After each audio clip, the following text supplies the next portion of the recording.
Sebentar ya Bapak Ibu.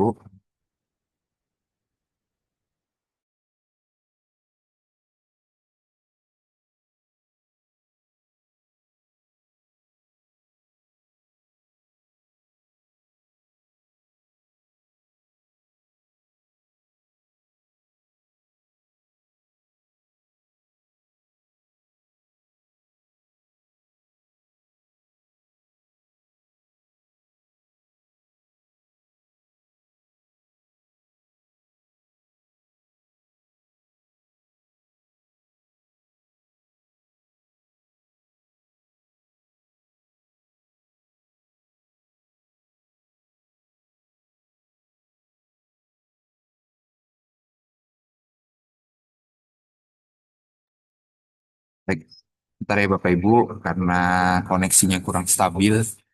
Sebentar.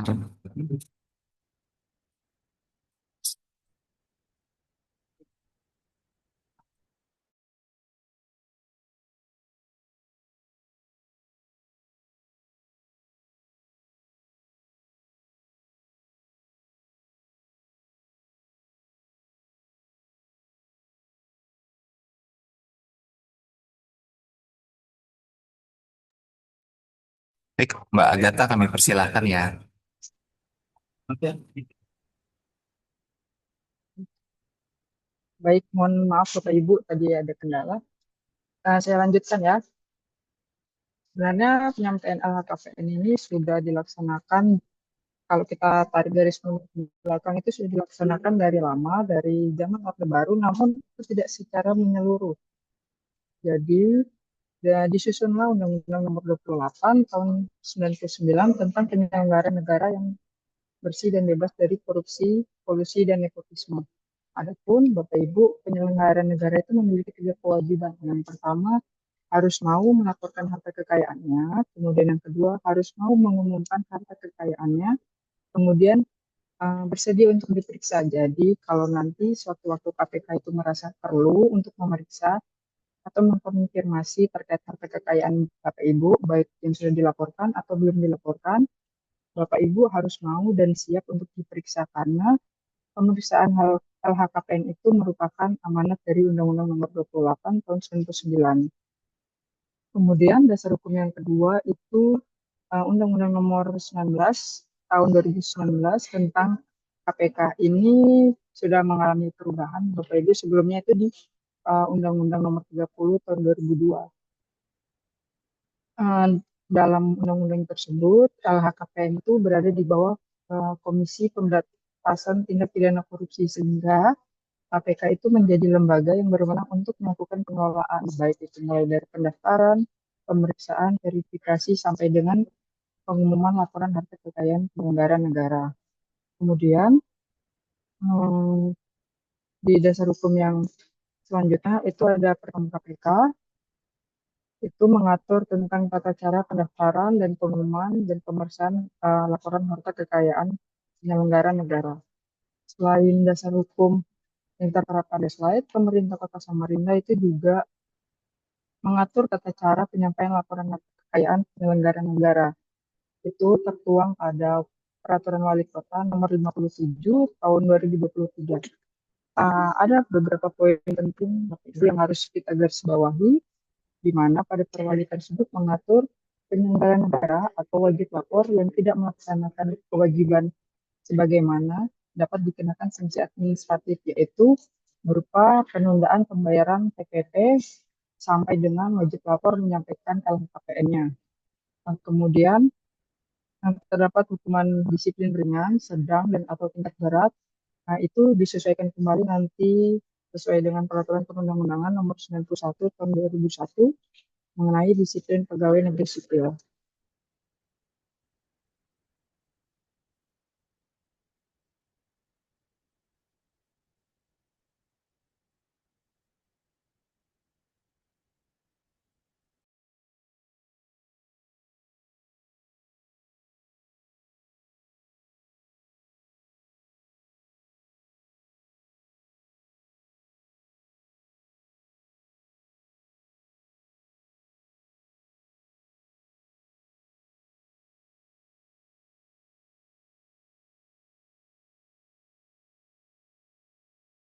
mood.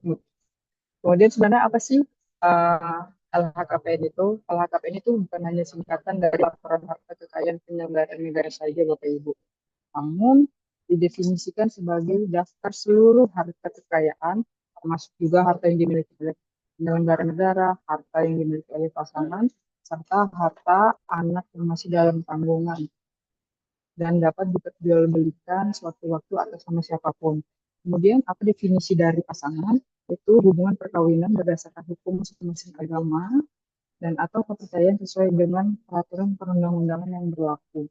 Jadi kalau misalnya tidak menutup kemungkinan, siapa tahu ada di pejabat di Pemkot Samarinda ini yang punya pasangan lebih dari satu, bahkan dua atau tiga, bertanya,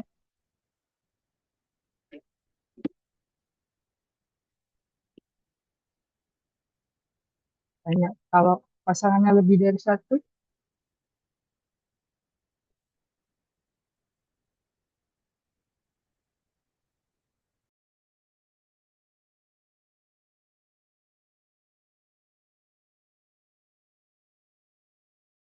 mungkin kalau ada yang bertanya, bagaimana kalau pasangannya itu lebih dari satu? Itu tetap juga dilakukan Bapak Ibu karena di dalam definisi definisi ini disebutkan yang di yang sesuai dengan masing-masing kepercayaan agama. Kemudian,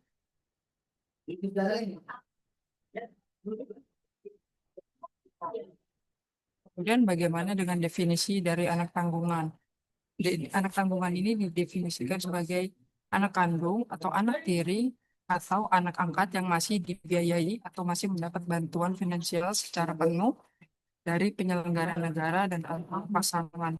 Jadi kalau misalnya masih ada anak dari Bapak Ibu yang sudah berumur di atas 17 tahun, sudah bekerja tapi masih dianggap diberikan bantuan finansial dari Bapak Ibu, itu tetap dimasukkan sebagai anak tanggungan.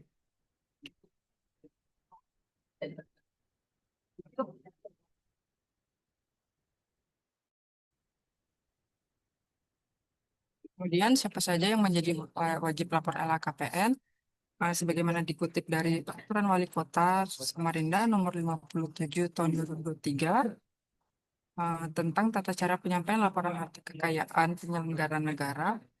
Yang menjadi wajib lapor itu ada wali kota, kemudian wakil wali kota, pejabat struktural yaitu baik DPT, administrator, dan pengawas. Kemudian pejabat pengelola keuangan, contohnya ada PPK dan bendahara pengeluaran instansi.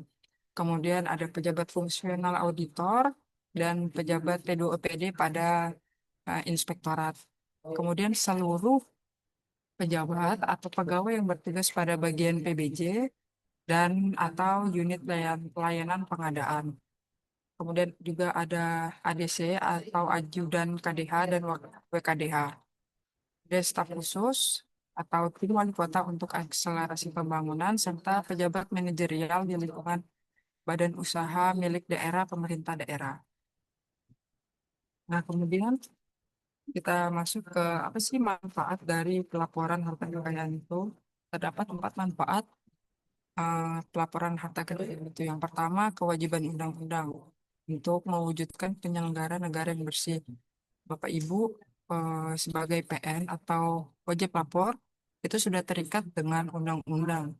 Disebutkan dalam undang-undang tersebut bahwa penyelenggara negara atau wajib lapor memiliki 3 kewajiban seperti yang sudah saya sampaikan pada slide sebelumnya, sehingga seluruh rangkaian kewajiban itu harus Bapak Ibu jalankan dengan cara melaporkan harta kekayaan Bapak Ibu sekalian.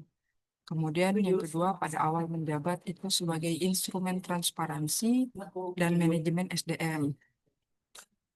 Instrumen transparansi yang dimaksud ini nanti bagaimana publik atau masyarakat akan melihat apakah penyelenggara negara di instansi lingkungan daerah saya apakah sudah patuh dalam melaporkan harta kekayaannya. Jika sudah patuh itu sejauh mana dan setransparan apa dalam melaporkan harta kekayaannya. Kemudian sebagai manajemen ASDM, salah satu contohnya itu adalah kemarin saat pemilihan PJ Bupati atau PJ Wali Kota, di mana salah satu tools yang digunakan oleh Kemendagri dan BKN itu adalah meminta data atau laporan harta kekayaan untuk pengecekan. Itu diminta dari Kemendagri dan BKN ke KPK.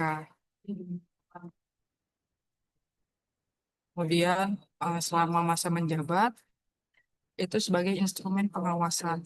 Siapa yang mengawasi? Tentunya publik atau masyarakat yang mengawasi Bapak Ibu sekalian. Pengawasan ini dilakukan masyarakat melalui fitur e-announcement yang sudah disiapkan oleh KPK. Jadi masyarakat bisa tuh melihat daftar kekayaan Bapak Ibu, bisa terlihat semuanya. Kemudian di akhir menjabat itu sebagai instrumen akuntabilitas atau pertanggungjawaban. Tadi di awal sudah transparan, terlihat hartanya bagaimana, kemudian harta pada saat awal menjabat, selama menjabat sudah diawasi juga oleh masyarakat melalui fitur announcement, kemudian di akhir menjabat sebagai instrumen akuntabilitas atau pertanggungjawaban Bapak atau Ibu selaku penyelenggara negara dalam melaporkan harta kekayaannya. Nah, kemudian eh, jenis laporan LHKPN itu terbagi menjadi dua, Bapak Ibu, ada periodik dan ada khusus. Kalau dari tahun sebelumnya Bapak Ibu itu sudah dijadikan wajib lapor, maka setiap tahun wajib mengisi LHKPN sebagai laporan periodik atau pelaporan setahun sekali selama menjabat dan batas waktu pengisian atau pelaporannya itu sebelum 31 Maret. Kalau yang khusus itu diperuntukkan bagi Bapak Ibu yang pertama kali menjabat, akan berakhir masa jabatannya atau diangkat kembali setelah penyelenggara negara eh, setelah berakhir masa jabatannya itu 2 bulan sejak diangkat atau sejak pensiun. Jadi untuk pelaporan LHKPN ini terbagi dalam 3 fase, yaitu Oktober sampai Desember itu masa pendaftaran atau administrasinya, kemudian Januari sampai di Maret itu masa pengisian, kemudian setelah itu adalah wewenangnya KPK untuk melaksanakan pemeriksaan atau verifikasi. Nah, secara singkat ada 4 tahapan pengisian LHKPN. Yang pertama, Bapak Ibu bisa login ke webnya LHKPN. Kemudian yang kedua, mengisikan LHKPN baru dan melakukan update harta. Kemudian yang ketiga, submit LHKPN sampai dengan kode token ya Bapak Ibu. Jangan sampai nanti sudah diisi datanya tapi tidak sampai di pengisian kode token, otomatis surat kuasa bagi yang pertama kali wajib lapor itu tidak keluar. Kemudian mengirimkan lampiran surat kuasa lengkap hanya 1 kali selama tidak ada perubahan. Nah, ini kalau yang Bapak Ibu melaporkan periodik itu cukup sekali aja. Untuk pelaporan selanjutnya itu hanya melaporkan saja. Tapi kalau yang untuk khusus, apabila menginputkan data keluarga juga, otomatis ada surat kuasa pasangan dan penyelenggara negara yang dikirimkan. Kalau untuk di tahun melapor, misalnya anak dalam tanggungan Bapak Ibu masih berumur 16 tahun, otomatis di tahun depan Bapak Ibu harus mengirimkan surat kuasanya karena anak Bapak Ibu sudah berumur di atas 17 tahun. Nah, dari KPK sendiri sudah menyediakan fitur video tutorial, bisa Bapak Ibu cek sendiri kalau Bapak Ibu masih merasa kurang kurang jelas atau masih ada yang ditanyakan, bisa juga menonton panduan aplikasi, itu ada bentuknya video dan juga bentuknya PDF. Nah, ini kita masuk dalam tahap aktivasi akun wajib lapor. Ini diperuntukkan bagi Bapak Ibu yang baru pertama kali. Yang pertama, wajib lapor mengajukan form aktivasi atau e-filing dilampiri dengan fotokopi KTP. Ini nanti Bapak Ibu bisa berkoordinasi dengan bagian organisasi untuk form e-filing itu. Kemudian nanti dari kami, dari bagian organisasi akan menginputkan apabila Bapak Ibu sudah memberikan kami kembali form e-filing itu, nanti dari sistem akan mengirimkan username dan password. Pastikan email Bapak Ibu itu email yang aktif ya, jangan yang bodong. Karena kalau yang karena rata-rata banyak Bapak Ibu yang memberikan email yang tidak aktif, jadi terkendala pada pengiriman username dan password. Nanti di email tersebut juga ada fitur untuk aktifkan akun LHKPN ini dilakukan oleh Bapak Ibu. Nanti Bapak Ibu bagi yang wajib lapor pertama itu bisa memasukkan username-nya yaitu nick dan password yang ada di email. Kemudian klik lupa password karena harus diganti dulu passwordnya Bapak Ibu. Nah, untuk fitur two factor authentication ini, kalau Bapak Ibu sudah ada yang mendaftar untuk LHKPN ini nanti setiap login akan memasukkan kode OTP. Namun kalau untuk di KPK ini tidak masih belum mewajibkan seperti di CSN. Jadi masih ada yang mungkin sudah memasukkan two factor authentication ini, ada juga yang mungkin Bapak Ibu nanti belum memasukkan itu. Nah, ini kita masuk ke teknis pengisian laporan harta kekayaan. Jadi nanti Bapak Ibu bisa mengklik di isi LHKPN baru ini. Kemudian silakan memilih apakah laporan periodik atau khusus. Kalau yang khusus ini nanti Bapak Ibu bisa pilih juga statusnya untuk awal menjabat atau akhir menjabat. Nah, ini saya langsung skip ya ke data keluarga karena data pribadi atau data jabatan ini sudah terisi. Nanti Bapak Ibu bisa mengcross-checknya sendiri, apakah ada yang perlu ditambahkan atau ada yang perlu dikurangkan. Jadi Bapak Ibu silakan menambahkan data keluarga. Di sini nanti ada hubungan, di sini bisa Bapak Ibu pilih sebagai pasangan atau sebagai anak tanggungan atau anak dan tanggungan. Kemudian Bapak Ibu isikan lengkap. Yang ada tanda bintang merah ini berarti Bapak Ibu wajib mengisikan.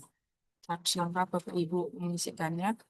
Kemudian untuk alamat itu Bapak Ibu tidak usah untuk mengetik kembali. Bapak Ibu tinggal mengklik sama dengan PN atau penyelenggara negara itu nanti datanya bisa langsung tergenerate. Jangan lupa untuk mengklik simpan ya Bapak Ibu. Karena nanti kalau Bapak Ibu sudah mengisi tapi tidak diklik simpan, datanya otomatis tidak tersimpan atau hilang.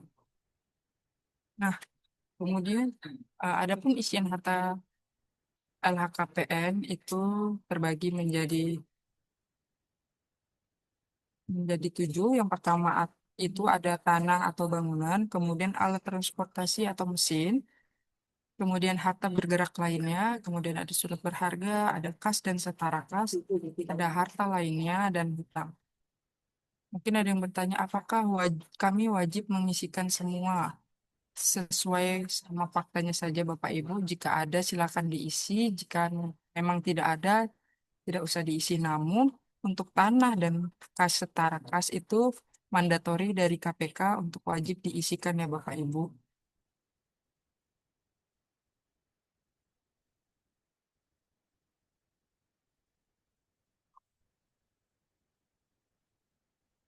Nah, ini Bapak Ibu untuk tampilan bagi Bapak Ibu yang pertama kali melapor itu nanti Bapak Ibu bisa langsung mengklik tambah harta di sini. Nanti formnya ini contoh form harta tidak bergerak. Bapak Ibu silakan mengisi di sini ada negara, provinsi, kabupaten, kota, kecamatan, desa, jalan, luas tanah bangunan, jenis bukti itu diisikan lengkap. Nah, di sini mungkin ada Bapak Ibu yang bertanya, saya mendapatkan warisan harta tanah itu sebesar 10.000 pada sertifikatnya itu tertulis 10.000 tapi sudah terbagi kepada waris-warisnya itu 100 meter dan untuk untuk atas namanya itu masih atas nama orang tua atau belum dibalik nama. Jadi itu bisa diisi sebagai warisan. Kemudian nanti untuk tanah atau luas tanah atau bangunannya itu diisi sesuai dengan pembagiannya yaitu 100 meter meskipun nanti di sertifikatnya itu masih gelondongan masih 10.000 tapi diisikan saja sesuai dengan hasilnya pembagiannya Bapak Ibu. Kemudian karena Bapak Ibu memilih warisan, otomatis tidak ada nilai perolehan atau nilai estimasi pada saat laporan. Nah, Bapak Ibu, kemudian hati-hati dalam penulisan angka nol karena takutnya Bapak Ibu kelebihan atau kekurangan menuliskan angka nolnya sehingga nilainya itu tidak aktual. Nah, ini untuk pelaporan kedua dan selanjutnya ini Bapak Ibu tidak perlu mengisikan satu persatu lagi, tapi Bapak Ibu tinggal meloading saja semua datanya yang tombol kuning ini, load semua data sebelumnya, maka harta yang sudah Bapak Ibu isikan, contohnya harta bangunan, transportasi, kas, tarakas, harta lainnya dan hutang itu akan terloading semuanya, akan tertampilkan semuanya. Nah, tapi Bapak Ibu pastikan untuk status lamanya yang ada di pojok kiri yang berwarna kuning ini, kalau itu masih statusnya masih lama, Bapak Ibu tidak bisa melakukan submit harta kekayaan Bapak Ibu. Jadi Bapak Ibu harus mengubah dulu atau melepas atau menetapkan kalau memang ada perubahan, misalnya nilai jualnya saat ini sudah turun, silakan dikurangkan. Tapi kalau memang sudah harta tersebut sudah dijual atau sudah dihibahkan atau sudah diberikan kepada orang lain, itu berarti Bapak Ibu sudah melepaskan atau kalau memang tidak ada perubahan, Bapak Ibu bisa mengklik pilihan tetap. Kemudian ini ada form laporan harta bergerak lainnya. Nah, untuk harta bergerak lainnya ini jenisnya, salah satu contoh jenisnya ada perabotan rumah tangga ya Bapak Ibu. Itu kan pasti ada di rumah Bapak Ibu. Namun Bapak Ibu tidak perlu mengisikan satu persatu. Bapak Ibu jumlahnya bisa diisikan satu saja, namun satuannya diubah menjadi set. Kemudian di keterangannya baru Bapak Ibu jelaskan ada apa saja, contohnya ada lemari, meja, AC, kulkas, dan sebagainya. Bapak Ibu tuliskan tahun perolehannya kapan, bagaimana asal-usul hartanya, hasil sendiri atau warisan atau hibah dengan akta, atau sebagainya. Bapak Ibu bisa tuliskan nilai perolehannya dan nilai estimasi pada saat laporan. Nah, ini Bapak Ibu yang kemudian ini adalah saldo di kas dan setara kas. Bapak Ibu ini wajib diisikan ya karena ini merupakan mandatori dari KPK. Jadi bisa diisikan jenis tabungannya, terus nama bank atau lembaga keuangannya, kemudian nomor rekeningnya, tahun buka rekeningnya, atas namanya siapa, terus asal usulnya bagaimana. Kalau misalnya ada Bapak Ibu yang menanyakan, bagaimana kalau saldo di kas dan setara kas saya hanya cuma 50.000 atau 45.000, tapi kayaknya nggak mungkin ya Bapak Ibu. Itu ya berarti tetap diinputkan, berapapun nominalnya, itu harus tetap diinputkan. Nah, kemudian ini ada form isian penerimaan dan pengeluaran. Mungkin ada sedikit perbedaan antara form isian penerimaan dan pengeluaran dengan harta. Kalau harta itu dari tahun berapapun tetap Bapak Ibu inputkan. Namun kalau form penerimaan dan pengeluaran ini selama 1 tahun Bapak Ibu, mulai tanggal 1 Januari sampai dengan 31 Desember tahun sebelumnya. Jadi nanti Bapak Ibu bisa menentukan berapa gaji dan tunjangan di negara-negara apabila pasangannya juga bekerja bisa diinputkan. Kemudian apabila ada honorarium atau THR bisa juga Bapak Ibu inputkan. Kalau Bapak Ibu juga punya usaha atau warisan itu bisa juga diisi nanti di kolom B di penerimaan dari usaha dan kekayaan. Kemudian sama juga seperti pengeluaran itu diisikan 1 tahun juga dari 1 Januari sampai dengan 31 Desember. Contohnya di sini ada biaya rumah tangga, mungkin Bapak Ibu yang lebih paham berapa biaya pengeluaran rumah tangganya dalam 1 tahun sampai dengan 1 bulannya. Kemudian apabila Bapak Ibu juga melakukan pembelian harta atau pembelian mobil atau kendaraan, bisa diisi di pengeluaran harta di kolom B. Nah, ini ada matriks penambahan harta. Bapak Ibu contoh matriks penambahan harta dan matriks pelepasan harta. Nah, contohnya yang pertama ini tahun perolehannya 2025, kemudian bagaimana asal-usulnya itu hasil sendiri, keterangan ini bagaimana cara Bapak membeli, Bapak Ibu membeli itu tunai, otomatis ada beberapa kolom yang harus Bapak isi, yaitu kolom harta. Kolom hartanya bertambah karena Bapak Ibu membeli harta, membeli barang atau mobil. Namun di kolom pengeluarannya harus Bapak Ibu ingat juga karena di tahun 2025 Bapak Ibu harus mengisi di kolom pengeluarannya karena Bapak Ibu harus mengeluarkan nilai untuk memperoleh nilai uang untuk memperoleh barang tersebut. Kemudian ada kalau dari hasil pembeliannya itu dari kredit, ada harta Bapak Ibu yang bertambah karena ada perolehan harta baru, namun hutang juga akan naik karena diperoleh dengan hutang. Kemudian untuk di kolom penerimaan, itu dicatatkan sebagai penerimaan dan pengeluaran juga. Kok hutang itu dicatatkan sebagai penerimaan? Kenapa? Karena ada kolom penerimaan dan penerimaan hutang Bapak Ibu. Di kategorinya itu ada. Kemudian untuk di pengeluaran juga dicatatkan sebagai pengeluaran harta baru atau angsuran karena pembelian dilakukan dengan kredit. Kemudian kalau untuk warisan atau hibah atau hadiah, kemudian didapatkan yaitu fisik harta. Harta yang diperoleh itu tidak ada nilainya. Hartanya akan bertambah. Tapi untuk utang, penerimaan, dan pengeluarannya itu tidak diisikan Bapak Ibu karena tidak ada nilai yang dikeluarkan dari Bapak Ibu untuk memperoleh harta tersebut karena asal usulnya warisan.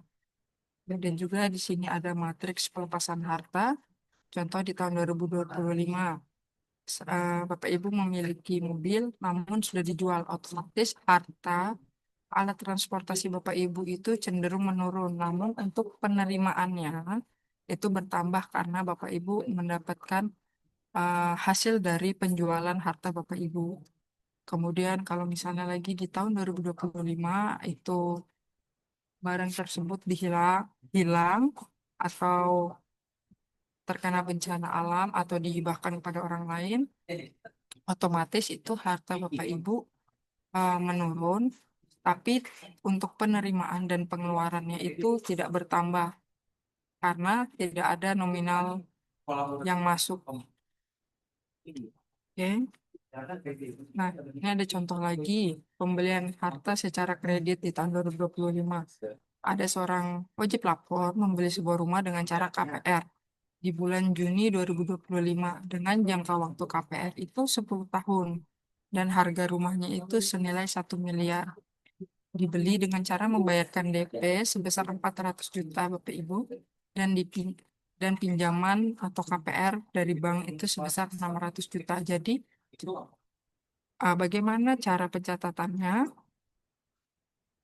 Untuk harta tidak bergeraknya, nilai perolehannya itu Bapak Ibu tuliskan nilai belinya secara cash.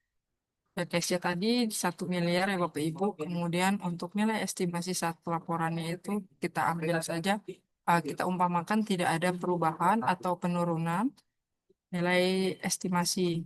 Jadi masih kita tuliskan 1 miliar juga. Nah, kemudian untuk pengisian form data hutang, Bapak Ibu bisa menuliskan jenisnya itu hutang konsumtif. Nama krediturnya bisa Bapak Ibu isikan, agunannya itu atau jaminannya itu sertifikat rumah. Kemudian untuk nilai awal hutang atau nilai pokok hutang tadi, karena Bapak Ibu em, melakukan pembayaran di DP itu 300 juta dan sisanya itu menggunakan pinjaman atau KPR senilai 600 juta. Jadi itu yang Bapak Ibu isikan di nilai awal hutang. Jadi nilai awal hutang itu adalah nilai pokok pinjaman Bapak Ibu, tidak termasuk bunga ya Bapak Ibu, hanya nilai pokoknya saja. Terus bagaimana dengan nilai saldo hutangnya? Nilai saldo hutang itu nilai awal hutang dikurangi total pokok angsuran yang telah dibayarkan karena tadi itu pinjamannya di Juni, otomatis yang sudah terbayar itu di Juli sampai dengan Desember. Jadi bisa dikurangkan saja Bapak Ibu.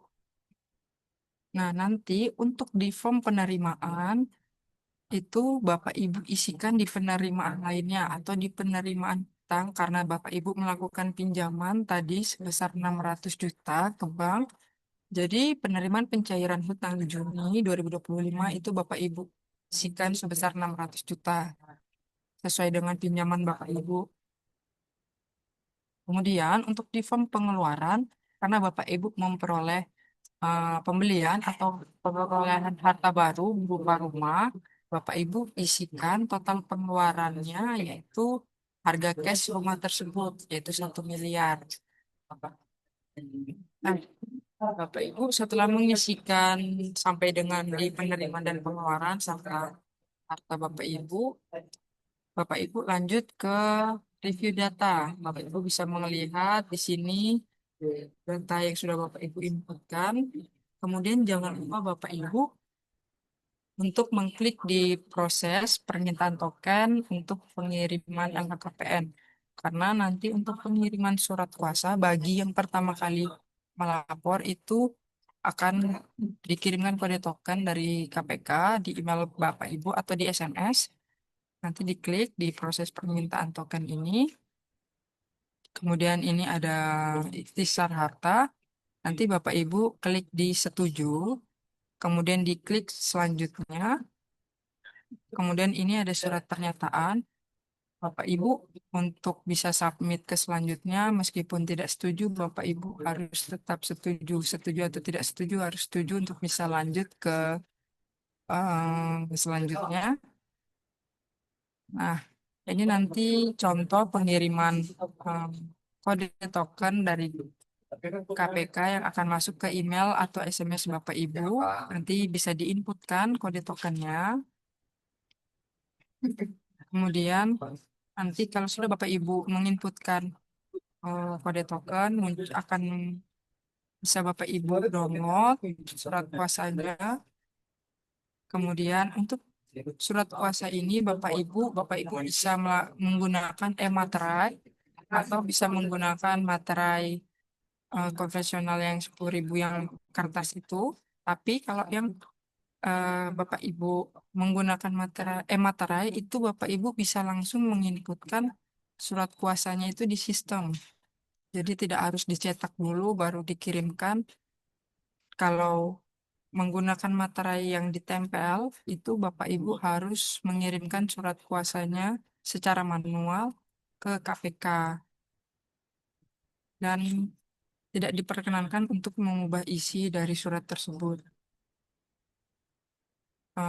Sekian Bapak Ibu mungkin yang bisa saya sampaikan. Mungkin nanti kita akan lanjut ke sesi tanya jawab.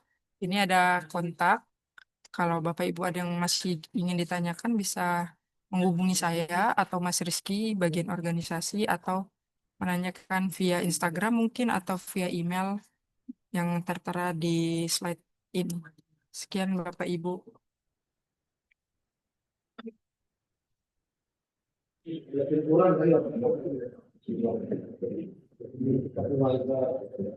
Baik, Bapak Ibu, eh, sedikit dari Mbak Agatha ya terkait dengan materi LHKPN. Mungkin ini ya sekedar untuk menyegarkan aja terkait dengan apa namanya tata cara penyampaian pendaftaran LHKPN karena juga sudah cukup lama kami belum atau apa namanya tidak menyampaikan kembali terkait materi ini. Sedangkan LHKPN ini kan rutin ya sifatnya tiap tahun. Bagi yang sudah pernah, bagi yang jabat sebagai struktural, kemudian juga yang baru promosi juga. Sekarang aturannya dulu 3 bulan setelah menempati jabatan, sekarang hanya 2 bulan. Jadi sekarang peraturannya adalah paling lambat melaporkan LHKPN paling lambat 2 bulan sejak dilantik. Seperti itu Bapak Ibu. Jadi itu sedikit materi dari kami ya. Terus selanjutnya kita ke sesi diskusi atau tanya jawab Bapak Ibu. Silakan bagi Bapak Ibu yang ingin langsung bertanya bisa raise hand atau kami coba menjawab dahulu di kolom chat. Nanti saya dan Mbak Agatha kami sama-sama kolom apa namanya terkait dengan pertanyaan Bapak Ibu akan kami jawab satu persatu. Jadi ini sebagai informasi juga ya Bapak Ibu terkait dengan username yang kami pernah bagikan ke instansi atau unit kerja. Jadi semenjak tahun 2020 Bapak Ibu, pasca terbitnya Perkom 20 tahun 2020, itu admin instansi hanya diberikan kepada satu akun. Jadi hanya di admin instansi puncak di bagian organisasi. Sedangkan untuk admin unit kerja hanya dibagikan ke BUMD saja. Seperti itu. Jadi Bapak Ibu jika ada yang ingin updating data terkait LHKPN, itu langsung saja menghubungi kami di bagian organisasi. Jadi apabila ingin mendaftar atau ingin melaporkan bahwa misalkan ada pegawai yang pensiun atau ada yang meninggal dunia, atau juga ingin ada yang melakukan perubahan data, silakan hubungin kami di bagian organisasi bisa dengan saya atau dengan Mbak Agatha. Seperti itu ya Bapak Ibu. Jadi ini untuk informasi awal, informasi umumnya adalah bahwa akses admin sekarang semua dipusatkan di bagian organisasi selaku admin pusatnya. Admin instansinya di pemerintah Kota Samarinda. Seperti itu ya Bapak Ibu. Kemudian izin juga pertanyaan selanjutnya. Oh ini ada yang resen dari Kelurahan Baka dengan Faisal Rahmat. Silakan Mas.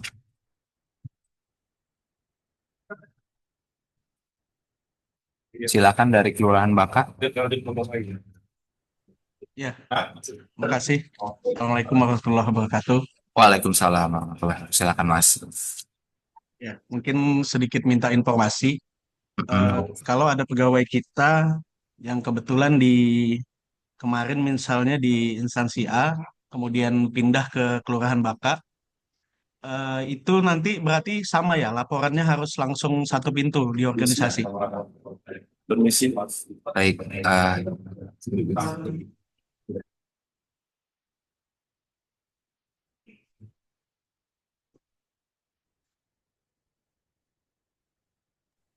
Baik Mas, maaf. Jadi terkait pertanyaannya adalah apabila terdapat perubahan data gitu ya. Jadi perubahannya apakah hanya melalui satu pintu di bagian organisasi atau gimana seperti itu ya? Ya. Iya, mungkin Mbak Agatha bisa dijawab terkait dengan akses updating data. Silakan. Baik, untuk pertanyaan itu, kalau untuk perubahan data nanti bisa langsung berkomunikasi dengan kami di bagian organisasi karena admin instansinya sekarang di Pemkot itu hanya di kami di bagian organisasi, jadi bisa langsung berkoordinasi dengan kami di bagian organisasi ya Mas. Apakah langsung tatap muka atau bisa via WA aja di Bisa kontak via tadi? WA, bisa via WA. Di kontak Oke, yang oke. sudah tadi kami sampaikan. Oke, makasih. Ba- Baik, seperti itu Mas ya. Eh, Ya, jadi siap. boleh kontak kontak via WA saja biar lebih cepat karena kami tahu juga jarak kantornya jauh, jauh ya, nggak usah tatap muka. Yang penting kami dapat informasinya saja seperti itu bahwa ada pegawai yang harus diupdate datanya. Bisa via WA saja. Itu untuk dari Kelurahan Baka. Selanjutnya kita prioritaskan yang raise hand dulu ya. Dari Kelurahan Selili ya. Pak Dedi Irawan silakan Pak.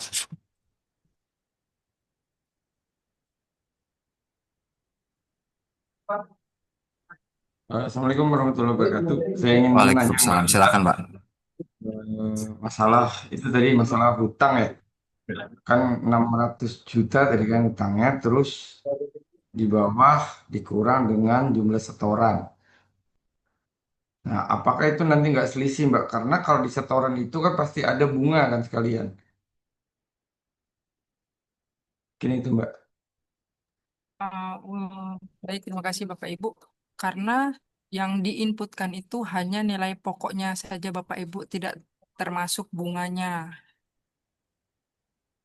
hanya pokoknya saja. Jadi gini Pak, saya tambahkan sedikit dari penjelasan yang Mbak Agatha bahwa memang yang diinputkan di dalam aplikasi LHKPN itu, misalkan utangnya 100 juta nih, terus kan dibayar gitu. Itu juga tidak perlu presisi sih Pak sebenarnya angkanya, karena yang di LHKPN itu bisa ditaruh angka estimasi saja kan. Kalau mau presisi sih minta ke bank ya. Kalau mau angkanya presisi sih minta ke bank. Cuman memang yang dimasukkan di dalam situ memang hanya yang pokoknya saja. Misal 100 juta. ternyata sudah dibayar 50 juta, kan ketahuan tuh yang sudah bayar pokok berapa. Nah, berarti kan sisanya 50 juta, berarti sisa angsurannya 50 juta. Nah, itu aja yang dimasukkan, seperti itu. Jadi artinya KPK tuh tidak meminta sedetil itu juga sih sebenarnya. Perkiraan dia hanya minta estimasi, karena kan kalau mau minta detail kan agak repot juga ya, cukup lama juga kalau mau minta data tersebut di bank. Jadi boleh diestimasikan saja. Cuma memang untuk yang utang, memang yang dimasukkan datanya hanya yang data pokok aja. Jadi misalkan ada selisih sedikit itu nggak masalah. Kalau KPK itu tidak masalah Bapak Ibu. Kalau datanya tidak akurat 100%. Nah, seperti itu ya Pak Dedi, Jin. Mungkin ada lagi Bapak Ibu.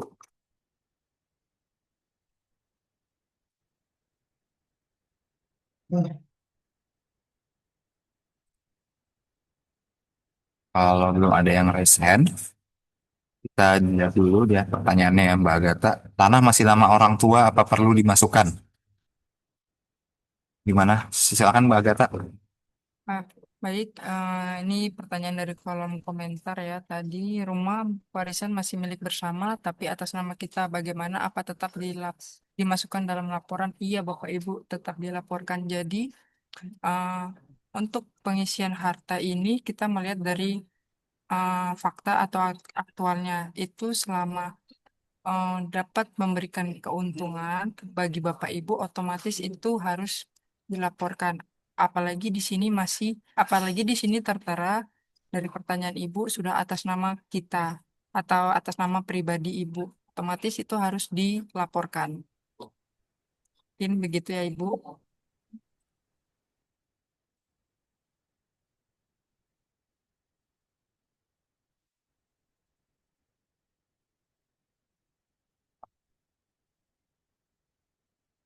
Izin Mbak Agatha, di atas ada pertanyaan terkait dengan tanah masih nama orang tua apa perlu dimasukkan?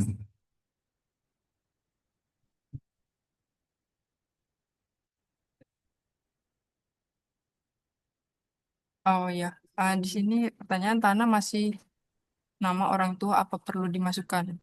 Untuk faktanya itu sekarang dipegang oleh orang tua Bapak Ibu sendiri atau Bapak Ibu itu sendiri. Kalau udah sudah dipegang oleh Bapak Ibu atau kepemilikannya sudah dilimpahkan kepada Bapak Ibu, otomatis harus dimasukkan. Meskipun itu warisan, berarti Bapak Ibu bisa memilih asal usulnya itu dari warisan, meskipun atas namanya masih atas nama orang tua. Begitu. Betul. Baik, Mbak Agatha. Saya nambahin sedikit ya. Jadi Bapak Ibu, ini pertanyaan tipikalnya mirip ya. Tanah masih nama orang tua, kemudian yang bawahnya rumah warisan masih milik bersama. Jadi Bapak Ibu, harta yang masih kepemilikan Bapak Ibu, walaupun nama atas namanya itu bukan nama Bapak Ibu, itu tetap wajib dilaporkan. Karena kan yang memiliki apa namanya, yang memiliki hartanya itu kan nama Bapak Ibu semua ya. Cuman memang masih nama orang lain, entah itu nama orang tua atau belum dibalik nama dan sebagainya. Itu tetap dilaporkan Bapak Ibu karena itu masuk ke dalam kepemilikan harta Bapak Ibu semua. Masalah terkait dengan belum apa atas namanya masih nama orang lain, itu nanti bisa dipilih di LKPN-nya ada checklistnya namanya lainnya. Di lainnya itu silakan dimasukkan namanya atas nama siapa seperti itu. Jadi memang di pilihan di LHKPN itu kan ada atas nama sendiri, atas nama pasangan, atas nama anak, atas nama orang tua atau lainnya. Nah, itu boleh diklik yang lainnya. Seperti itu ya, Bapak Ibu. Itu sedikit aja tambahan dari saya. Kemudian pertanyaan selanjutnya terkait dengan nanti untuk teknisnya dengan Mbak Agatha ya, untuk dengan kebijakan atau regulasinya nanti bisa saya bantu jawab terkait dengan ini juga Puskesmas Brut. Tidak lagi pejabat eselon, hanya pejabat fungsional yang diberi tugas tambahan kepala puskesmas. Bisa izin jawab terkait dengan ini. Untuk puskesmas memang kami tidak ada lagi, kami taruh di master jabatan terkait dengan jabatan struktural. Artinya kan kepala puskesmas sekarang menjabat itu dari jabatan fungsional ya.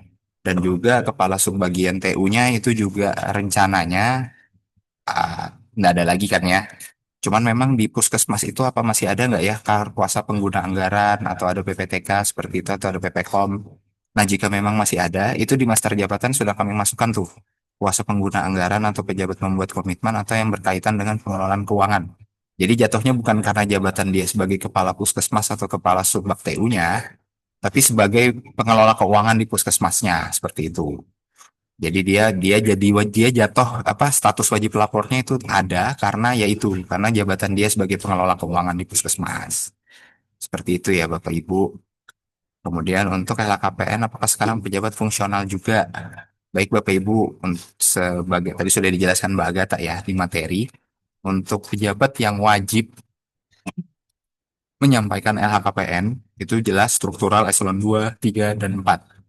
Itu sudah jelas ya Bapak Ibu. Kemudian ada tambahan juga pejabat fungsional auditor. Selain pejabat fungsional auditor, ada juga pejabat pengawas penyelenggaraan urusan pemerintah daerah. Keduanya itu berada di inspektorat. Selain itu ada juga pejabat atau pegawai yang berada di lingkungan apa namanya pengadaan barang jasa. Itu wajib. Nah, di luar itu tidak wajib LHKPN, dia wajibnya LHKASN. Tapi di perwali kita terkait LHKPN ada juga wajib LHKPN bagi jabatan yang menduduki pengelolaan keuangan. Contoh misalkan yang dimasukkan di perwali itu adalah pejabat membuat komitmen atau dia sebagai bendahara pengeluaran. Jadi kalau misalkan dia fungsional tapi bertindak sebagai PPKOM atau bendahara pengeluaran ya wajib lapor jatuhnya. Seperti itu. Tapi kalau secara umum jika dia tidak bertindak sebagai pengelola keuangan, ya dia tidak lapor LHKPN, dia hanya cukup lapor SPT pajak tahunan yang kita biasa kenal dengan LHKAN ya. Seperti itu Bapak Ibu. Jadi untuk fungsional secara umum tidak, tapi kalau dia menduduki jabatan-jabatan yang wajib lapor sesuai dengan Perwali 57, maka dia jadi wajib lapor LHKPN. Seperti itu. Kemudian untuk pegawai yang sudah diberhentikan, apakah harus lapor organisasi? Ya Bapak Ibu. Jadi untuk pegawai yang, jadi untuk semua status pegawai yang kira-kira dia gugur kewajibannya sebagai wajib lapor LHKPN, misalkan dia mutasi keluar daerah, atau dia meninggal dunia, atau dia pensiun, atau dia kena hukdis dan lalu mendapatkan pemberhentian, itu wajib dilaporkan ke kami karena kami akan untuk beberapa kasus itu kami harus lapor ke KPK dulu untuk dinonaktifkan akun LHKPN-nya. Seperti itu. Jadi harapan kami semua updating data, baik yang tidak lagi menjabat sebagai wajib lapor, baik yang mutasi juga, seperti contohnya pelantikan kemarin ya, yang pelantikan kemarin kan tuh cukup banyak tuh, mungkin ada yang bergeser atau mungkin ada yang baru, itu tolong laporkan ke kami dan daftarkan juga bagi yang baru menduduki jabatan tersebut. Seperti itu. Kemudian, kalau anak yang sekarang sudah menikah, apakah masih tetap dilaporkan? Dilaporkan tapi belum menikah. Jadi Bapak Ibu, kalau misalkan anak ini kan sifatnya dua ya, kalau di LHKPN. Mungkin ini teknisnya dengan Mbak Agatha nanti ya, tapi saya bisa menjelaskan sedikit. Jika memang anaknya itu statusnya masih dalam tanggungan, itu maka wajib dilaporkan. Tapi kalau dia statusnya sudah tidak tanggungan, maka dia nanti tetap dimasukkan, hanya nanti dia tidak mengisi surat kuasa karena bukan tanggungan Bapak Ibu. Seperti itu, karena yang akan mengisi surat kuasa itu nanti adalah kriterianya adalah anak yang ditanggung, anak tanggungan Bapak Ibu semua, kemudian dia berusia di atas 17 tahun. Seperti itu Bapak Ibu. Mungkin dari Mbak Agatha ada tambahan ya? Mungkin jawabannya sama ya seperti yang sudah disampaikan sama Mas Rizky.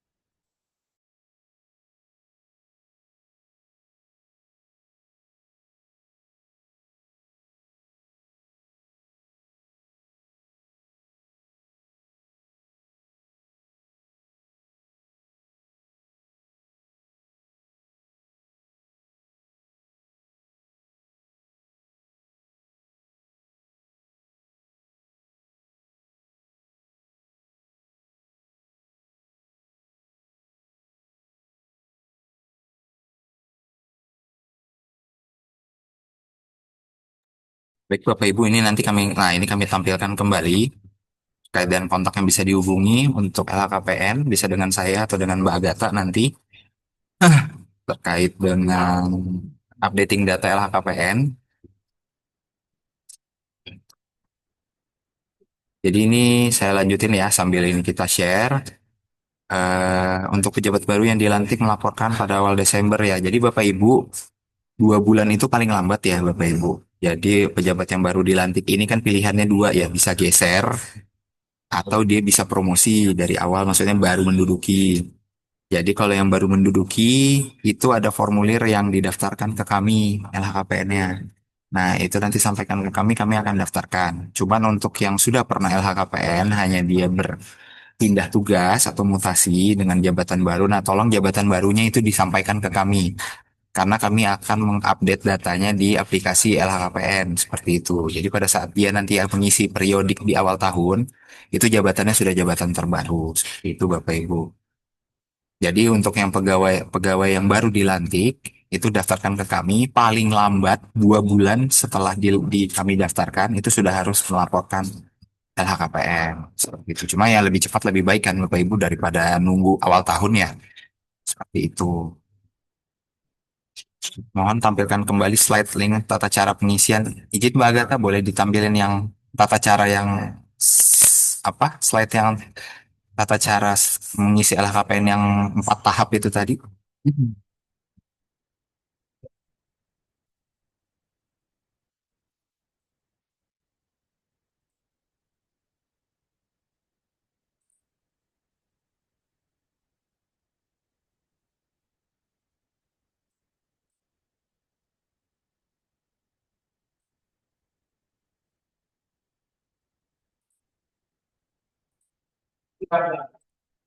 Nah ini Bapak Ibu mungkin Mbak Agatha bisa menjelaskan kembali ya sedikit terkait dengan tahapan pengisian LHKPN secara sederhana. Ya.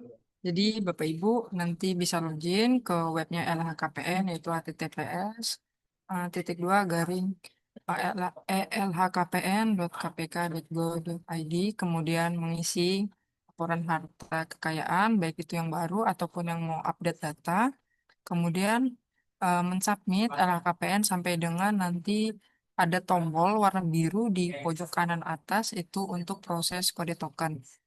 Jangan sampai Bapak Ibu sudah mengisi tapi tidak mensubmit atau mengklik tombol proses permintaan kode token. Kemudian Bapak Ibu bisa mengirimkan lampiran surat kuasa lengkap, baik itu milik PN atau penyelenggara negara atau pasangan, atau juga kalau ada anak, masih ada anak dalam tanggungan, itu hanya 1 kali selama tidak ada perubahan.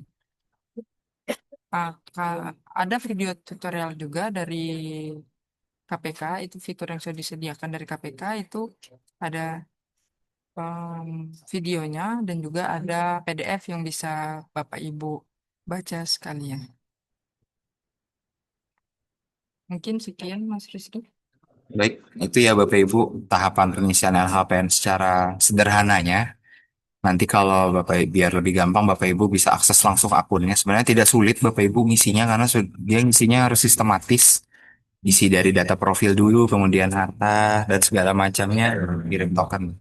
Sudah sih, tidak ada yang susah sih Bapak Ibu. Nanti kalau misalkan ada kesulitan terkait pengisian, boleh hubungin kami.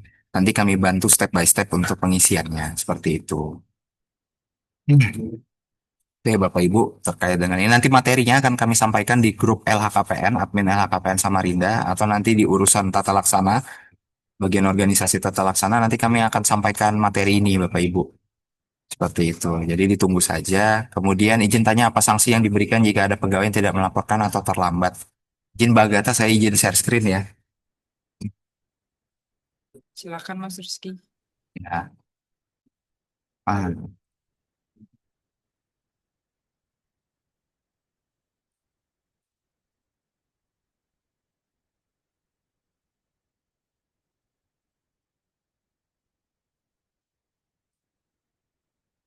oh, belum.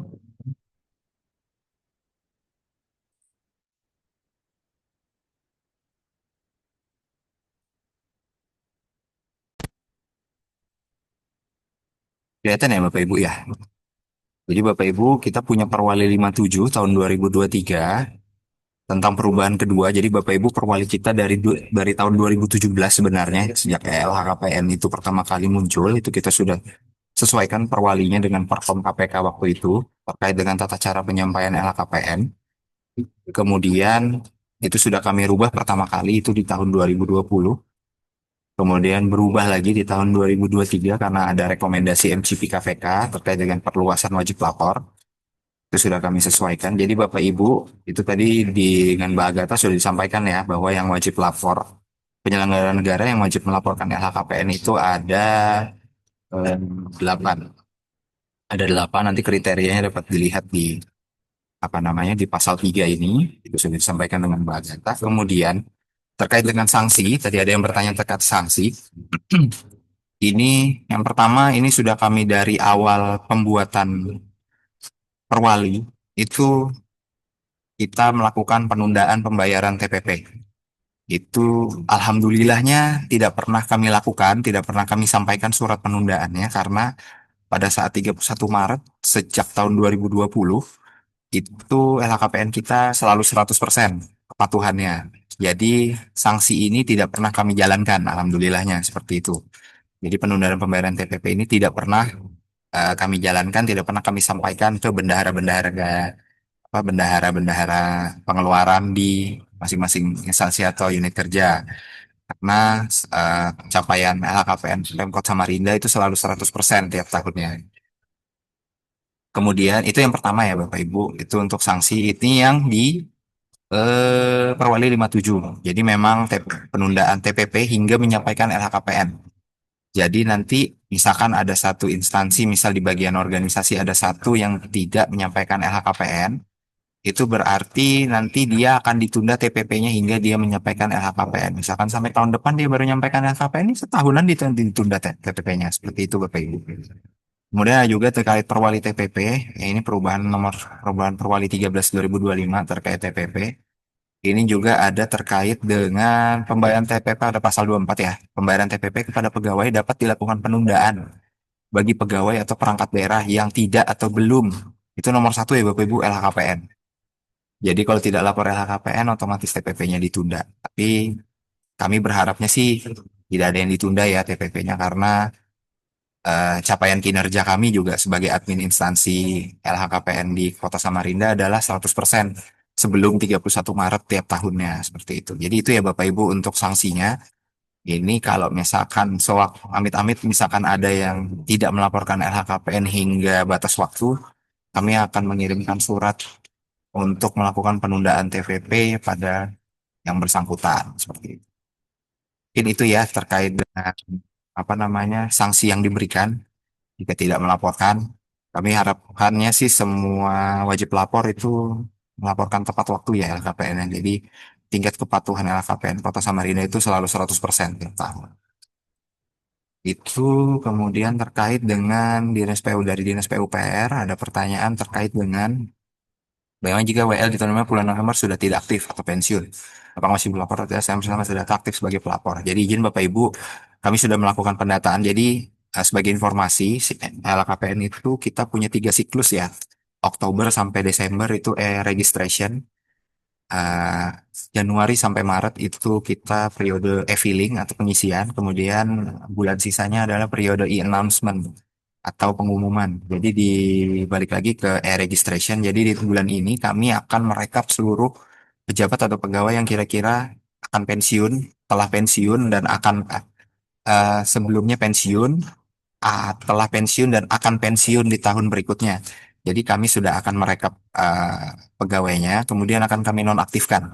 Jadi Bapak Ibu bagi yang pensiun itu tidak perlu khawatir karena kami melakukan penjagaan terus kok tiap tahunnya di tiap siklus e-registration tiap tahunnya pasti kami akan turunkan atau nonaktifkan yang bersangkutan sebagai wajib lapor LHKPN seperti itu.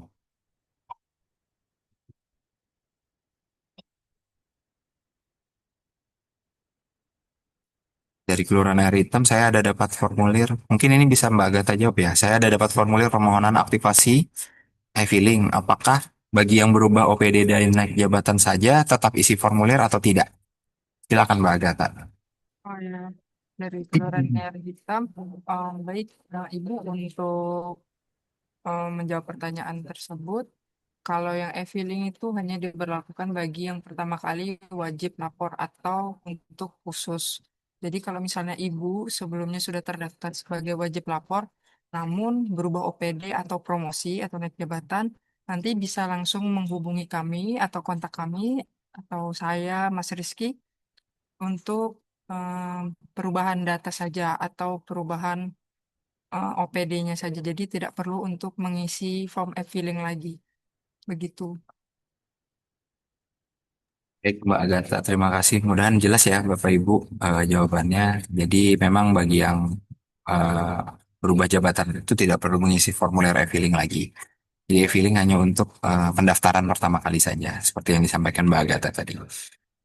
Kemudian terkait juga ini dari Sungai Kapi, membantu pengeluaran di kelurahan apa juga wajib lapor. Jadi Bapak Ibu di Perwali, sesuai Perwali tadi atau sesuai dengan yang disampaikan oleh Mbak Agatha, bahwa yang dilaporkan itu hanya yang melapor wajib lapor LHKPN itu hanya bendahara pengeluaran. Bendahara pengeluaran di sini perlu kami sampaikan spesifiknya adalah hanya bendahara pengeluaran di unit kerja saja. Mas, maaf, di perangkat daerah saja. Jadi misalkan kalau di kecamatan, di kelurahan nggak perlu. Yang perlu itu adalah bendahara pengeluaran utamanya yang ada di kecamatan. Seperti itu. Kemudian bendahara pengeluaran utamanya yang ada di dinas dan badan, di Setda, di Setwan, di Inspektorat dan segala macam. Jadi hanya ada berarti kalau perangkat daerah kita 40, 30 dinas dan 10 kecamatan berarti hanya ada 40 bendahara pengeluaran yang wajib lapor. Seperti itu Bapak Ibu. Ini juga menjawab pertanyaan Puskesmas Samarinda Kota bahwa bendahara pemasukan juga apa wajib lapor? Tidak ya Bapak Ibu. Jadi bendahara barang, bendahara penerimaan, bendahara pengeluaran pembantu, bendahara pengeluaran pembantu itu tidak perlu. Jadi yang betul-betul wajib lapor hanyalah yang di bendahara pengeluaran di 40 perangkat daerah saja. Kemudian ini dari Pak Edi, gimana memperbaiki user nick yang salah? Tidak sesuai dengan nama yang ada di input admin. Silakan Mbak Agatha kalau bisa dijawab terkait dengan salah input nick.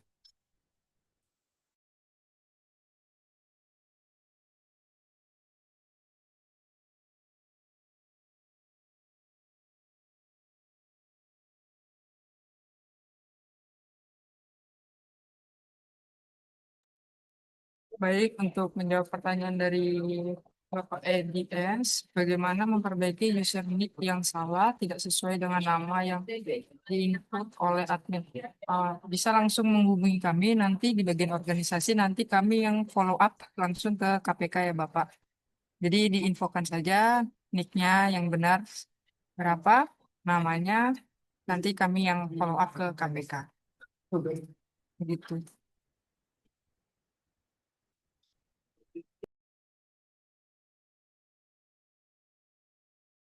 Ya itu ya Bapak Ibu. Jadi untuk pokoknya terkait dengan masalah yang ada yang salah atau updating data, silakan semuanya koordinasikan ke kami ya, Bapak Ibu. Seperti itu.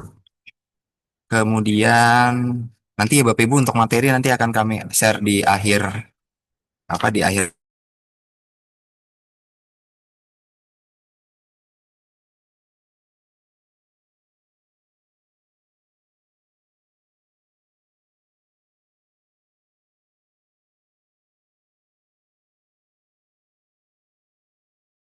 Oh ya. Ini terkait dengan SOP ya, SOP. Jadi gini Bapak Ibu, kalau misalkan terkait dengan updating data, ini terkait dengan regulasi updating data, registration data Bapak Ibu semua sebagai daftar LHKPN, itu masih diwenangnya di kami. Tapi jika Bapak Ibu sudah selesai mengisi LHKPN, kemudian sudah mengirimkan ke KPK, surat kuasanya sudah sampai di KPK, entah itu surat kuasanya dikirim fisik dengan menggunakan materai tempel, atau dengan materai, itu silahkan Bapak Ibu eh, koordinasinya dengan KPK-nya langsung. Jadi Bapak Ibu kita punya call center KPK itu di 198, itu nanti silahkan bertanyanya ke sana. Tapi yang bisa kami jawab, jika memang sudah 1 bulan surat kuasa yang dikirim statusnya masih dalam proses validasi, perlu kami sampaikan bahwa SOP dari KPK itu adalah 60 hari kalender validasinya. Jadi nanti misalkan sudah lebih dari 60 hari kalender, boleh Bapak Ibu konfirmasi ke KPK atau nanti konfirmasi ke kami, nanti kami follow up ke KPK, seperti itu. Ya, nanti boleh bertanya ke KPK-nya langsung atau boleh bertanya ke kami, karena sesuai SOP yang kami baca ya Bapak Ibu di Perkom KPK-nya itu 60 hari kalender untuk validasi surat kuasa. Gitu. Itu dari Bakti ya. Kemudian dari Dinas PUPR, Juga selain pejabat struktural, apakah PPK atau PPTK wajib melaporkan LHKPN? Jadi gini Bapak Ibu, untuk PPKOM ya wajib, PPKOM wajib. Kemudian untuk PPTK di perubahan pertama itu kami sempat masukkan PPTK sebagai wajib lapor LHKPN. Tapi kemudian beberapa pertimbangan kami hapuskan itu PPTK karena PPTK itu ini ya cepat gantinya, cepat berputar orangnya. Maksudnya gimana ya? PPTK itu orangnya itu bisa berganti-ganti gitu loh Bapak Ibu. Jadi nanti yang kesian itu kewalahan si wajib lapornya karena harus wajib lapor nanti harus menonaktifkan yang lama, mengaktifkan yang baru seperti itu. Jadi PPTK-nya akhirnya kami nonaktifkan karena juga nanti ujung-ujungnya dia tetap harus wajib lapor LHKAN kan, SPT pajak. Jadi tidak masalah. Jadi memang hanya beberapa jabatan strategis saja yang kami taruh di Perwali yang wajib lapor LHKPN seperti itu. Jadi tidak semua, hanya beberapa jabatan strategis saja. Tapi memang untuk jabatan struktural itu sesuai dengan permintaannya Pak Wali, memang seluruh pejabat struktural wajib LHKPN. Walaupun memang di beberapa kabupaten kota lain kadang cuman ada eselon 2-nya aja yang wajib LHKPN, yang lainnya LHKAN. Tapi ini karena kebijakan kepala daerah, jadi eselon 2, 3, 4 itu wajib LHKPN. Mungkin itu ya Bapak Ibu, sedikit menjawab pertanyaan dari Bapak Ibu. Mungkin kalau ada pertanyaan lagi silakan boleh raise hand atau di kolom chat atau nanti misalkan di luar forum ini juga boleh menghubungi saya atau Mbak Agatha sesuai dengan kontak tadi. Mungkin bisa Mbak Agatha share kontak yang slide tadi ya. Hmm.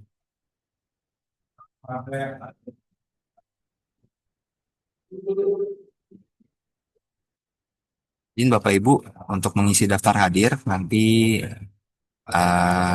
dari sosialisasi ini nanti kami akan sampaikan sertifikat 2JP, lumayan ya Bapak Ibu, 2JP terkait dengan sosialisasi LHKPN. Lumayan untuk Bapak Ibu sebagai data Bapak Ibu mengisi di MySN ya terkait dengan manajemen talenta juga. Itu.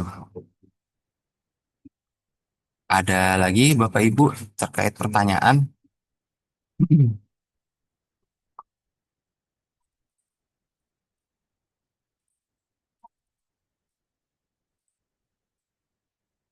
Mungkin nggak ada lagi ya, sudah jelas semua. Nanti kalau misalkan ada pertanyaan di luar di luar sesi sosialisasi ini, Bapak Ibu silakan hubungi WA kami di bagian organisasi bisa dengan saya Rizky atau dengan Mbak Agatha karena yang diberi kewenangan untuk instansi di Pemkot Samarinda itu di bagian organisasi saja ya Bapak Ibu, kami ulangi lagi tidak ada lagi username untuk admin unit kerja di instansi atau perangkat daerah masing-masing Bapak Ibu seperti itu. Jadi hubungannya semuanya kami. Baik Bapak Ibu, itu daftar hadir sudah kami share di kolom chat. Kemudian juga untuk materi dan sertifikat nanti bisa dicek berkala ya di link yang ada di kolom chat juga. Kami ucapkan terima kasih untuk Bapak Ibu semua berkenan hadir pada kegiatan hari ini. Saya ucapkan juga terima kasih kepada Mbak Gata sebagai narasumber pada pagi hari ini yang telah memberikan informasi terkait dengan pendaftaran dan penyampaian LHKPN. Saya Rizky sebagai moderator pamit undur diri dari kegiatan pagi ini Bapak Ibu. Semoga kegiatan pagi ini dapat memberikan pencerahan dan juga dapat memberikan informasi khususnya terkait dengan LHKPN Bapak Ibu semua. Baik, saya akhiri Bapak Ibu kegiatan pagi hari ini. Billahi taufik wal hidayah. Wassalamualaikum warahmatullahi wabarakatuh. Untuk sertifikat dan materi Bapak Ibu bisa lihat di kolom chat ya Bapak Ibu. Kemudian bagi yang belum mengisi daftar hadir bisa mengisi daftar hadir pada tautan yang ada di atasnya atau sebelum materi. Silakan Bapak Ibu. Terima kasih.